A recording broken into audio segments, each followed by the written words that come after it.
ikaw, nakatapos na lahat yung kasabay mo. Hanggang ngayon, patikos-tikos pa rin yung puwit mo. Kung babae ka, nakasampu ka na ng anak, tapusin mo yung pag-aaral mo. Kung nag-aaral ka, kung hindi, magtinda ka na lang ng balot sa paradahan o sa terminal ng mga sasakyan. Wala mangyayari sa buhay mo sa patikos-tikos ng puwet at patikos-tikos ng daliri at pakending-kending. Maraming bakla dyan sa Pilipinas. Inayos nila yung buhay nila. Ikaw hanggang ngayon patikos-tikos ka pa rin. Huwag kang mawala ng pag-asa.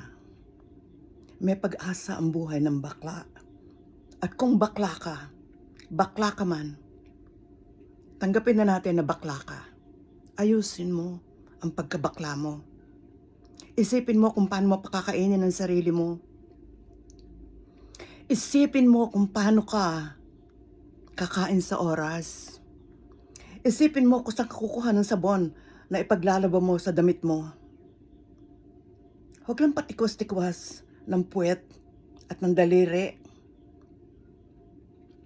Bakla ka man o bakla ka, tanggapin na natin. Maraming bakla na umasenso sa buhay.